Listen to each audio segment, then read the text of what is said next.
এখানে যে মৃত্যুর খবরের পর আমার এখানে এখন দেখছি যে অনেক নেতাকর্মী বেড়েছে, সাধারণ মানুষের সংখ্যাও বেড়েছে।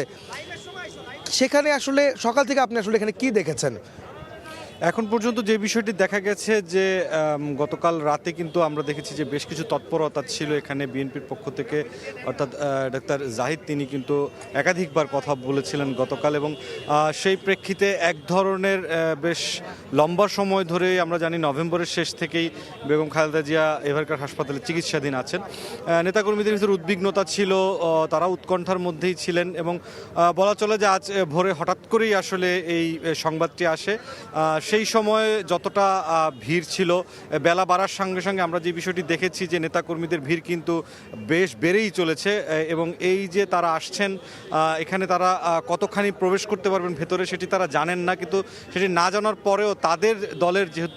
যেহেতু এবং সাবেক 3বারের তিনি প্রধানমন্ত্রী ছিলেন, লম্বা সময় ধরে তিনি গণতন্ত্রের পক্ষে লড়াই করেছেন। নেতাকর্মীরা যেটি বলছেন যে সেই জায়গাটি থেকে তাদের যে শ্রদ্ধার যে জায়গা, যে সম্মানের জায়গা, সেই বিষয়গুলো বিবেচনা নিয়ে তারা কিন্তু এখানে দেখা করতে আসছেন, এবং এই বিষয়টি শুধুমাত্র যে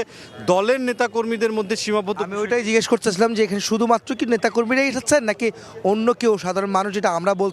আমি বলছিলাম সাধারণ মানুষকে আমি দেখেছি, আপনি সাধারণ মানুষকে দেখেছেন বা সমর্থকদের দেখেছেন কিনা? হ্যাঁ, সাধারণ মানুষ এখানে আমরা দেখেছি, এবং যারা মূলত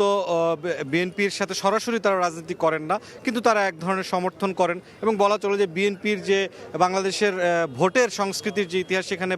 বিএনপির একটি বিপুল পরিমাণ ভোটার কিন্তু রয়েছেন যারা সরাসরি এই দলের সাথে সম্পৃক্ত না, কিন্তু তারা সমর্থন করেন। সেই ভোটারদের সাথেও কিন্তু আমরা কথা বলেছি, এবং তারা তাদের যে শোকে, তাদের যে স্তব্ধ পরিস্থিতি, সেখানেও তারা বাকরুদ্ধ হয়ে গেছেন, তারা শোক প্রকাশ করছেন, এবং নানা মহলের অন্যান্য রাজনৈতিক দলের নেতৃবৃন্দ, ব্যবসায়ী মহল, তারাও কিন্তু এখানে আসছেন এবং তারাও শোক জানাচ্ছেন এখন পর্যন্ত যা পরিস্থিতি দেখা যাচ্ছে। আমরা দেখছিলাম যে এখানে বেশ কিছু মানে ভিন্ন রাজনৈতিক দলের নেতারাও তারা আসছিলেন, যারা বিএনপির বিপক্ষেও ছিল বা বিরোধী পক্ষ হিসেবে এখন বর্তমানে স্টাবলিশ, তারাও কিন্তু দেখেছে আমরা এখানে এসেছে। তাদের বিষয়ে তারা কি বক্তব্য দিয়েছে বা তারা এখানে এসে আসলে কি বলতে চেয়েছিলেন? এখন পর্যন্ত আমরা যে বিষয়টি দেখেছি যে যারা বিএনপির যে জাতীয়তাবাদী মতাদর্শের বিপরীতে অন্য রাজনীতি করেন, তারাও বেশ কয়েকজন এসেছেন রাজনীতিবিদ। তারা যে বিষয়টি এক বাক্যে স্বীকার করছেন যে বেগম খালেদা জিয়া তার রাজনৈতিক জীবন শুরুর পর থেকে যে লম্বা সময় ধরে তিনি যে একটি বিশেষণে যদি বলা যায়, তারা প্রত্যেকেই বলছেন তিনি গণতন্ত্রের আপসীন নেত্রী ছিলেন, এটি তারা এক বাক্যে স্বীকার করছেন, এবং তারা বলছেন যে তিনি তার পুরো রাজনৈতিক জীবনটি তিনি শেষ পর্যন্ত হাসপাতালে ভর্তি হওয়ার আগ পর্যন্ত তিনি আসলে দেশের সব রাজনৈতিক মতাদর্শগুলোকে একসাথে নিয়ে পথ চলার একটি সর্বোচ্চ চেষ্টা তিনি করে গিয়েছেন। এবং তারা বলছেন যে তার যে বর্ণাঢ্য রাজনৈতিক ক্যারিয়ার, এই ক্যারিয়ারে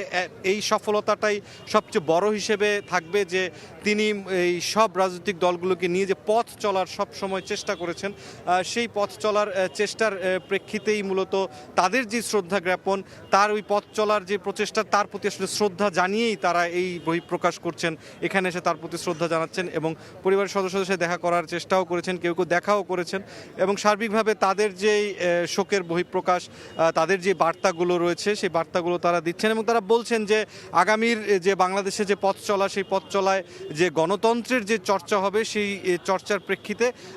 মূলত বেগম খালেদা জিয়া বিএনপির চেয়ারপারসন হিসেবে, সাবেক প্রধানমন্ত্রী হিসেবে তার এই চর্চাগুলো একটি বড় ধরনের উদাহরণ হিসেবে থাকবে, যেই প্রক্রিয়ার মধ্যে নতুন বাংলাদেশ, নতুন বন্দোবস্তের কথা যেটি বলা হচ্ছে, যেই পথে বাংলাদেশ যেতে চাচ্ছে, সেই বাংলাদেশের পথ চলা। এবং 17 বছর পরে আসলে যেই ভোটের বিষয়টি তারা বলছেন রাজনৈতিক নেতৃবৃন্দ, যে জনগণের জন্য এই বদ্ধ দুয়ারটি খুলে গিয়েছে, সেই জায়গাটিতেও বেগম খালেদা জিয়ার যেই গণতান্ত্রিক চর্চা ছিল, সেই চর্চাগুলোর সবাই আসলে পালন করবেন। সেভাবেই আসলে বেগম খালেদা জিয়া একটি লম্বা সময় ধরে বাংলাদেশের যে রাজনৈতিক সংস্কৃতি, সেখানে তিনি অমলিন থাকবেন, এমনটা বলছেন যারা আসছেন অন্যান্য রাজনৈতিক দল। মোরসালিন, আমি যে একটু বলবেন আপনার কথা ধরে যদি আমি বলতে চাই, যেটা আমরা আগেও বলছিলাম যে এবং তার মৃত্যুর পরে বিভিন্ন রাজনৈতিক দলের নেতারা যে বক্তব্য দিচ্ছিলেন, সাধারণ মানুষের বক্তব্য, একই সঙ্গে দেশের বাইরেও বিভিন্ন রাষ্ট্রের প্রধান, সরকার প্রধানরা তাদের যে মতামত, যে মন্তব্য এবং তার প্রতিক্রিয়া তুলে ধরেছেন বেগম জিয়ার মৃত্যুর পরে, তাতে করে কি শুধুমাত্র বিএনপি চেয়ারপারসন বেগম খালেদা জিয়া তিনি কি শুধুমাত্র বিএনপির নেত্রী কি মনে হচ্ছে আপনার কাছে? আমি কিন্তু এই যে প্রতিবেদনগুলো দেখেছি এবং একই সঙ্গে তাদের যে প্রতিক্রিয়া দেখেছি বা শুনেছি, তাতে করে আমার কাছে মনে হয়নি যে বেগম জিয়া শুধুমাত্র বিএনপির নেত্রী। তিনি কি সার্বজনীন হতে পেরেছেন তার মৃত্যুর কারণে বা মৃত্যুর পরে কি সেইটি কি এস্টাবলিশ হয় কিনা? জি, আপনি যেটি বলছেন এটি অনেকটাই সঠিক, কেননা তিনবারের যে প্রধানমন্ত্রী হিসেবে তিনি দায়িত্ব পালন করেছেন বিএনপি চেয়ারপারসন বেগম খালেদা জিয়া, তিনি এই দায়িত্ব পালনকালে তিনি একদিকে যেমন রাষ্ট্র পরিচালনা করেছেন, তেমনি কিন্তু তার পররাষ্ট্র নীতিগুলো ছিল বেশ যুগোপযোগী সেই সময়ের তুলনায়, সেই সময়ের হিসেবে। এবং তিনি শুধুমাত্র যে ভিনদেশি ভিন ধর্মের রাষ্ট্রের তাদের সাথেই বন্ধুত্ব সুলভ আচরণ বা সম্পর্ক গড়ে তোলেননি, পাশাপাশি মুসলিম রাষ্ট্রগুলোর সাথেও কিন্তু তিনি একটি বড় ধরনের বন্ধুত্বপূর্ণ সম্পর্ক তিনি তুলে ধরেছেন। এবং তিনি যেই সব পররাষ্ট্র নীতি কূটনীতি যেগুলো গ্রহণ করেছিলেন, সেই বিষয়টি কিন্তু কূটনীতিবিদরা ইতিমধ্যেই তারা বলেছেন যে তার এই কূটনীতির সম্পর্কগুলো সবসময় ছিল বাংলাদেশকে এগিয়ে রেখে একটি দ্বিপাক্ষিক যে সবচেয়ে সৌন্দর্য সম্পর্ক যেটি বহাল রাখা যায়, বজায় রাখা যায়, তিনি সেটি সর্বোচ্চ চেষ্টা করেছেন। এবং তারই প্রেক্ষিতে যেটি বলা যায় যে তিনি যে শুধুমাত্র বিএনপির একজন প্রধান, বাংলাদেশের একজন প্রধানমন্ত্রী তাই নয়, তিনি একজন বৈশ্বিক যে রাষ্ট্রনায়ক বা রাষ্ট্রপ্রধান হিসেবে সেই গ্রহণযোগ্যতা কিন্তু আমরা দেখছি বিভিন্ন দেশ থেকে যেই শোক বার্তাগুলো পাঠানো হচ্ছে সেগুলো বিবেচনা করলে। এটা কি মূলত তার গণতন্ত্রর জন্য যে লড়াই, এবং শুধু বাংলাদেশের জন্য নয়, বহির বিশ্বে যে গণতন্ত্রের যে লড়াই যে তিনি করে গেছেন, সেটি কিন্তু তিনি তাকে আসলে মানুষের কাছে পৌঁছে দিয়েছে কিনা, আন্তর্জাতিক মহলে তাকে পৌঁছে দিয়েছে কিনা? আমাদের বাংলাদেশের প্রেক্ষিতে যেই সমাজ বিশ্লেষক বা ইতিহাস বিশ্লেষক, রাষ্ট্রবিজ্ঞানের বিশ্লেষক যারা আছেন, তাদের দৃষ্টিতে যেটি বলছেন যে তারা কিন্তু বলছেন যে যেই এরশাদ বিরোধী আন্দোলন থেকে তার যেই আপসহীনতার সংগ্রামটি শুরু হয়েছিল, তার প্রতিটি ধাপেই কিন্তু তিনি বারবার এই আপসহীনতা দেখিয়ে এসেছেন। এবং সেই আপসহীনতার যেই সর্বোচ্চ চূড়া, সেটি তিনি বলেছিলেন যে তিনি এই বাংলাদেশেই থাকবেন। তার তিনটি মাত্র পরিবার এই বাংলাদেশে, তার নিজের পরিবার, বাংলাদেশের জনগণ এবং তার দল, এই পরিবার ছেড়ে তিনি কখনোই দেশের বাইরে যাবেন না। সেই দৃষ্টিকোণ থেকে যেটি বলা যায় যে তার যে আপসহীনতা, তার যে গণতন্ত্রের জন্য লড়াই, যে সংগ্রাম, তার যে শেষ পর্যন্ত সব রাজনৈতিক দলগুলোকে একসাথে নিয়ে বাংলাদেশকে এগিয়ে নিয়ে যাওয়ার যে প্রচেষ্টা, তার দল তো বটেই, তার পাশাপাশি সাধারণ মানুষের কাছেও তিনি একটি গ্রহণযোগ্য এবং সম্মানজনক একটি যে অবস্থান,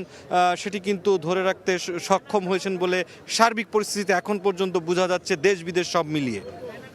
ধন্যবাদ মোরসালিন। আমরা এখন এই মুহূর্তে আপনি যে কথাগুলি বলছিলেন